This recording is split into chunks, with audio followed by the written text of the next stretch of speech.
ஏங்க உங்க போன் தொலைஞ்சிருச்சாமே? ஆமாம்ல, தொலைஞ்சு போச்சு. அப்போ உங்க சார்ஜர் எனக்கு கொடுக்குறீங்களா?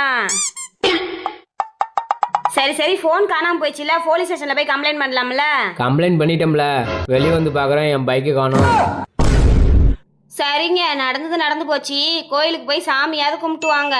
நீ சொன்ன மாதிரி கோயிலுக்கு போய் சாமி கும்பிட்டு வெளியே வந்து பார்க்குறேன் என் செருப்பை காணோம்.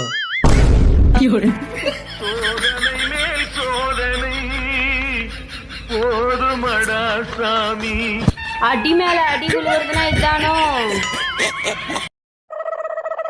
இந்தாப்ல, என் ஃப்ரெண்டு கல்யாணத்துக்கு நாளைக்கு போகணும். இந்த ஃபேனையும் சட்டையும் துவைச்சு கொடு. எனக்கு ஒரு விஷயம் தெரிஞ்சாகணும். இந்த பொண்ணுங்கெல்லாம் இல்லைன்னா துணியை யார்கிட்ட கொண்டு போய் துவைக்க சொல்லுவீங்க? பொண்ணுங்களே இல்லைன்னா நாங்கள் ஏன் உடம்புல துணி போட போகிறோம்?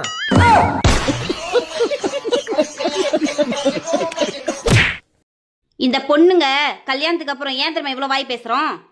புருஷன் அடக்கணும், மாமியார் அடக்கணும், புள்ள குட்டிங்கெல்லாம் அடக்கணும்.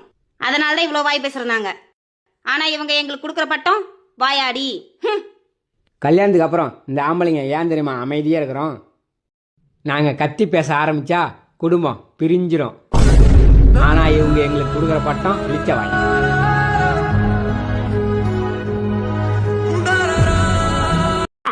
நான் முன்னாடி போறேன், நீ வீட்டை பூட்டி சாவியை கையில எடுத்துட்டு பத்திரமா வந்து சார்.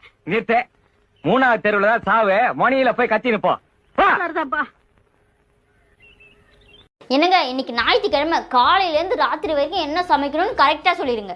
தோப்பர் ஒன்றுமே இல்லை. மட்டன் குழம்பு, மட்டன் கிரேவி, காலையில் இட்லி, மதியானம் சாப்பாடு, ராத்திரி சப்பாத்தி. இது போதும், கரெக்டாக செஞ்சிருவல்ல? சூப்பராக செஞ்சிடறேங்க. இன்னைக்கு பார்க்க போறீங்க என்னோட சமையல.